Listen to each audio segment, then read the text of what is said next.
Hello everybody and welcome back. So in this next lesson, we're going to be talking about DOPs and how DOPs work with VEX, where VEX is applicable within DOPs, different types of effects and simulations inside of DOPs, how to set and get data within a simulation. All right, so basically starting just with a simple sphere, and I'm creating here some noise, and I decided to do it in the Wrangle instead of a VOP, just to kind of, as a little wink to the lesson that we did the other day on creating some noise. So you'll see here I've got a density attribute that is created on my sphere, which has quite a bit of geometry. And then I'm just scattering, but I'm scattering based on the density attribute. Okay, so I've just got a little bit of a noisy distribution of particles. And then I am setting temperature to be equal to density, because we already have a density attribute. So I'm just creating temperature, just because it's just easier to control it myself. You can use the Pyro source tool or whatever you want to do. And then I'm rasterizing this into a volume. Okay, so I have a density volume and a temperature volume, which is our basics for Pyro. So I'm going to dive inside here, and I've got the most basic setup, just a smoke object, Pyro source, a volume source, and a resize container.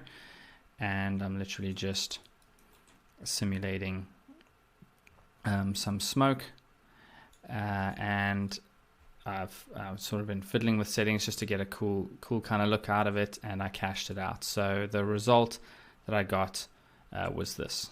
Okay, so this is not important. This is not specifically part of the tutorial, but just to show you what we're working with. So I have a sort of a Pyro volume with a velocity field and density and temperature. Okay, so that's just really basic, and that's just one of the things we're going to be referencing inside of here. Now, one thing to note is when we are working with Pyro, you'll notice that there is no use of VEX in here. Okay, so nowhere in any of these parameters does it reference VEX or allow us to switch that on. Okay, so the actual gas microsolvers don't use VEX, or none of them to my knowledge. Maybe if any of you know of any that do, then let me know, but as far as I know, they do not use any VEX. But what we're going to be talking about is whenever we have actual geometry, so not a field but actual geometry, so points, or if we're doing a FEM or Vellum simulation, anything where we have actual points and primitives to work with, is where we can use VEX. So then a lot of the forces or even source nodes have VEX snippets built straight into them. Okay, so inside of here in this final DOP, I have just a very simple setup as well: a pop object, a pop solver, and then a pop source. Okay, so I'm just sourcing from all of my incoming points, and I've got the object where we're storing all of our data and the solver. Okay, and I really haven't changed much in here at all, except what I've done is I've dropped down a pop advec by volumes, and I'm just referencing my second input, so my Pyro volume, referencing the velocity field and just updating velocity. Okay, so the result is that our particles basically just follow along with what the Pyro is doing. Okay, so I just wanted to basically show you my setup, just so you can follow along if you want to. And this is just a very, very basic kind of advecting particles by Pyro. Right.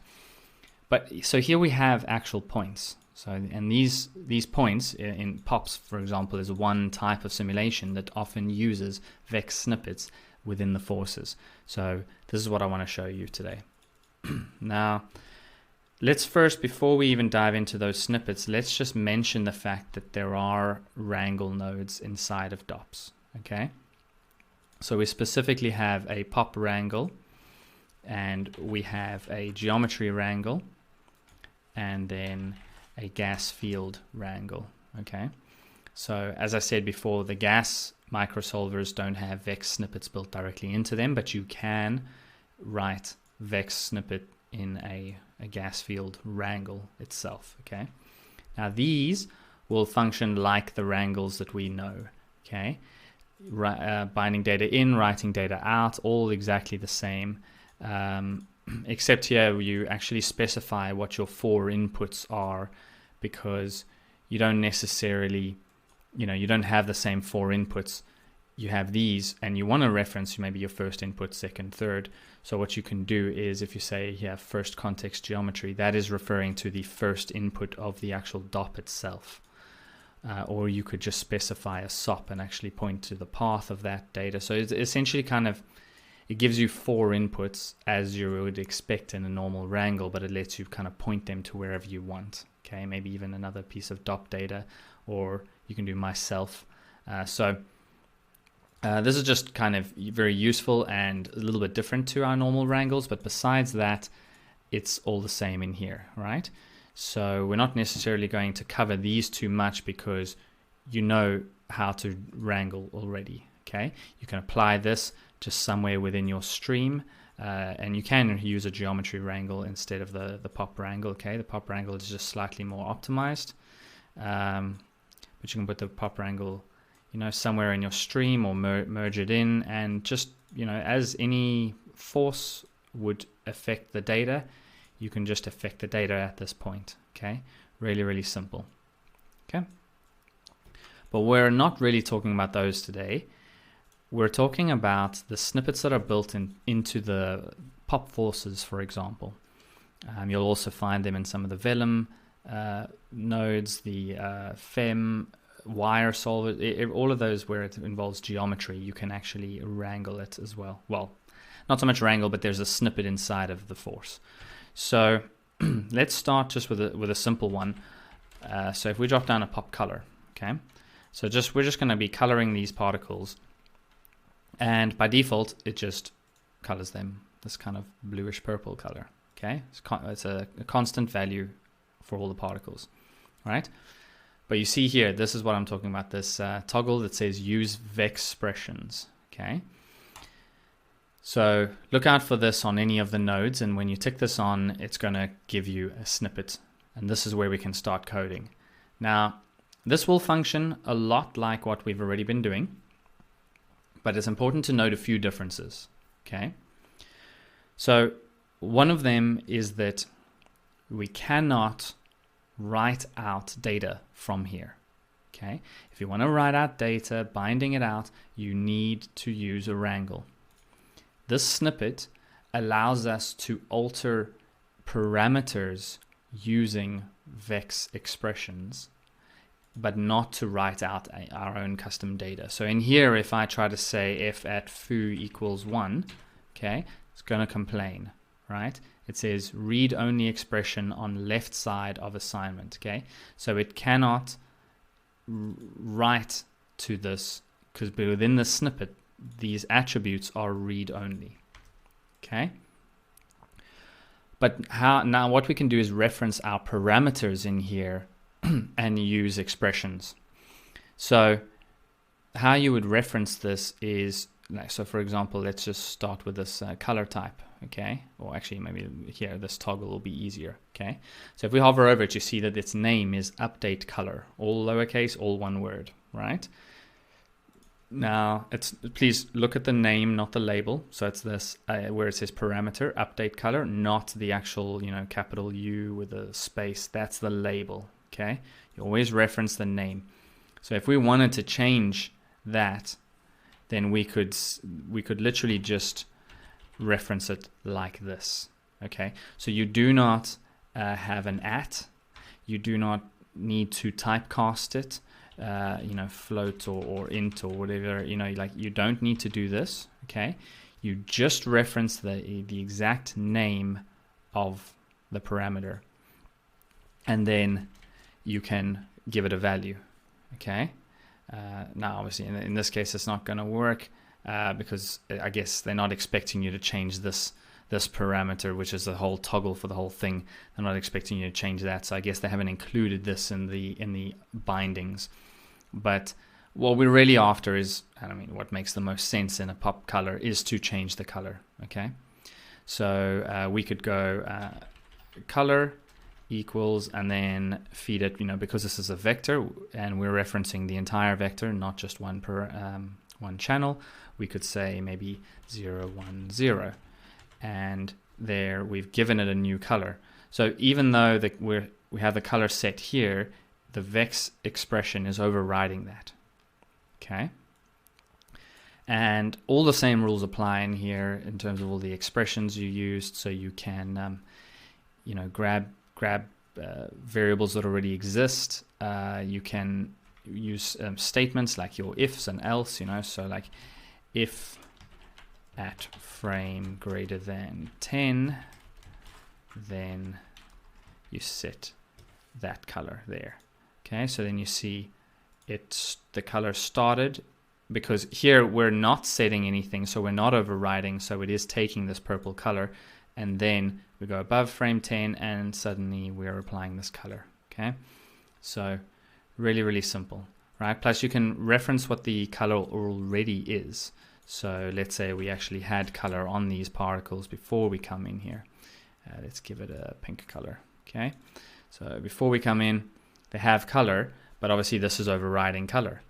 But instead what you could do is say, let's maybe give it a few more frames, and then in here in our else we would say something like we'd say color equals v at cd. Okay, so then we've got our pink particles and then they go green, okay, after frame 20, right? So you can really get fancy here, and don't forget that what pop color is doing is actually writing to CD. It is binding out to CD, but we don't say v at CD equals, because we're just altering the parameter here with a vex expression, and then the pop color node is doing the rest of the work. It is doing the binding for us. Okay, so but the fact that we know it's overriding color means that we could even do something like change the color. So we set our current color to be equal to, we set our new color to be equal to our current color, but maybe times 0.9 or something like that, so that it kind of fades. But obviously that's gonna, let's do that. Let's swap the sign. So for 20 frames it's gonna be pure green, and then you'll see it starts to fade, but you'll see our purple colors come back in, because this over here, less than 20, see this is using at frame, which is a global value. So as soon as it's above frame 20, the new particles that are being birthed are never given the green color, and therefore they never, even though they still have this fade applied to it, they skip over this section where they ever became green. And they never get this color, because even on the first frame, their color is set to be equal to their already existing color, which is coming from here. Okay, so I hope this helps you sort of see how the data is moving and where the data is actually coming from. All right. Now, before we move on to another example, I'm going to show you that we also have this little drop-down arrow, which has got some useful presets. And often, especially on like forces, you just want to randomize by ID. You want that force, but you just want to randomize by ID. Instead of having to type it out every time, they often have it in the presets. So it's really useful to look at these. And this also reminds you of the exact syntax and shows you a cool few examples of what you can do. So pass through is just going to basically do nothing, but it's just kind of showing you how you can do that. We're setting color based on position, right? So you'll see there. Now, by the way, just keep in mind, do you see that it overwrote my entire snippet? So I lost all of that data by clicking this. This does not just add expressions in, it overwrites entirely. So just be careful of that if that's not what you want. Here's exactly what we did just now. So the actual fading. And you see it's picking up our pink from outside, not this bluish purple, because of exactly the same reason. Okay. By the way, ours was better because we actually typecast the color. So yes, please do not leave out casting. Okay, I've said this before. You'll run into lots of problems if you don't cast properly. And then, you know, things here, coloring by magnitude of the velocity. So this is cool. This shows you where you can actually create a vector based on the length of the velocity, and then fitting that between sort of a 0 and then a v max, which is being set here.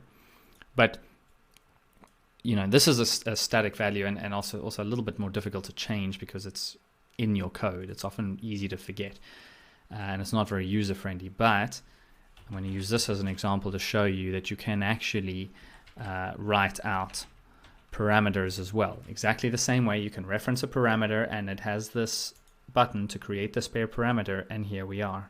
Okay, and you could even promote this to the top level of the DOP or something like that. Okay, so there we are. So it's pretty useful. And one other thing I want to really point out though is that, okay, so I'm going to show you this with a pop force, just a standard pop force node, is you need to be careful of what this Vex expression is actually changing, or where it is within the context. Do you see here that there is a use Vex expressions tick box here and here? Okay. Now that is because this one is actually changing the overall force, and then in our noise tab we have a separate one. Okay, and you won't be able to alter the noise parameters in this expression. Okay, inside of here, if we have amplitude, and let's just say we amp equals 1, semicolon. Okay, it's not gonna, well, we can't see it because of this. Let me disable this. Okay, hang on, I lied. You actually can alter them in here. So that's a little bit strange that you have the ability to alter them. So I wonder why you would then use one and not the other. Okay, well, there we are. It just shows sometimes I'm wrong. But I don't know, maybe there must be some, like maybe in here we can't reference force. Let's try it. Let's have a look. Force equals, and then let's just say 0 and then something extreme. And let's try that. Okay. Wow, okay. So that's a bit odd. I guess for my kind of sanity and OCD, I would only use this for the noise functions and this for the overall noise. But I mean, I guess if you want to, you can do it any way you want. I mean, I was gonna say maybe it's because you wouldn't be able, maybe there's like a duplicate of the names, and then if there was force here and then force in here, but the thing is, on one node you can never have more than one of the exact same name. It can say force, and you could have one called force here, but the name would have to be unique. So, okay. Well, look out for when there are multiple, but I guess it looks like you can actually alter any parameter on the entire node that is bound out. Remember, we had that error when trying to bind out this parameter, because I guess they haven't included that in the bindings. But as long as you're referencing something that is included in the bindings, then you can, I guess you can reference it any way you want. Okay, so there we are, and there's some really cool examples you can or like things you can do with this. I mean, for example, here we can create a nice cool twisting force. There's a really good preset in here, which is doing something really, really simple, but I like to show you guys the presets because it's a good way to start, and then obviously you can just fiddle and find out whatever expressions you want and need. So we've got a center point, and then we're choosing an axis around which to rotate, and it's using a cross product multiplied by by the force, the length of the force. So it's actually reading in this parameter. Remember, in our color here, we were ignoring our parameter because we were literally just overriding it. But here it's actually referencing it in, but altering it using the vex expression and then writing out to it. So this does not just get read in straight away, but rather it gets altered and then written out. And so it's using our value here to create a rotation. So let me disable this and switch this up a bit, and then you'll see we get nice, cool kind of spinning rotation. And it's obviously very consistent, which is not really what we want, but we can create a bit of a vortex, which is kind of cool. And then if we re-enable our noise, okay, the noise is a bit strong, so you may not see it, but let's crank up this this force, and you'll see here we'll start to sort of create a bit of a vortex, like a spinning, swirling thing. So then even though we're advecting by our volumes, we're also rotating the particles through those volumes, and therefore we're going to get some kind of cool results. Okay. So the whole point of showing this was that to show you how powerful it is that you can use Vex in an entirely different context and to actually alter these forces. So just your pop force node, just on its own, with some really good Vex expression work, can give you an amazing result. You really don't have to do anything complex or have these really fancy, like, you know, velocity fields doing crazy things, custom vel fields and things. If you're just good with your Vex, you can write some amazing expressions here. And whatever this cannot do, your geometry wrangle or pop wrangle in this case, if you are particularly using pops, then you can use a pop wrangle. These will do basically anything and everything you want. Just remember though that these do not use the same convention. You can't just write out force equals, you know, force equals 1, 0, 0, because it's going to complain like our normal wrangles would. It's saying, what the heck is force? I have no idea. You haven't told me. You know, it's not an attribute. It's not a variable. Like, you know, what are you doing? You have to actually say v at force equals. And now this will, because it's at the end, it will overwrite. Remember your forces here are running in order. So this will run first. Then it's going to run everything in this input, but it's going to run top to bottom, left to right within all the mergers. So it'll run this, then this, then this, and then our pop, because it finishes the merge first, left to right, and then it moves down the chain. Okay. So anyway, because this is coming after all of our forces, if we do this, it should override our force. Okay. Now here in our pop, we're still getting the swirling from here because this is not writing any data to force. This is writing to velocity only. If we had to have this update the force, then oh, I guess I'm wrong again. We should be able to override our force. Let's see if we insert this at the end of our chain here. I wonder if this will. Okay. Well, anyway, just be careful of the order that you put things is what I'm saying. I'll try and actually figure that out. I wonder why we're not being able to override our force. But anyway, even on here on our pop advect, you'll see there's Vex expressions as well. So we'll be able to override things like here, randomize by ID is one of them that's already in by default. So it knows that we want to be able to do that. You see here, so we obviously, that's a little bit too random. We've lost the entire integrity of what we're doing. But yeah, very, very powerful to be able to use these Vex to alter how you're doing your, how you're controlling all your forces. All right.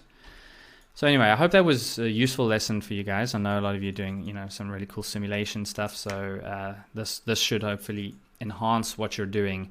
And this is where the code starts really becoming useful. Everything we've been learning up till now, although has been a lot of theory, there's a lot of, you know, technical knowledge to absorb. But all of that will now start to pay off when you're able to create really fancy Vex expressions within one force node, and for very little computational power, you can achieve amazing results. Okay.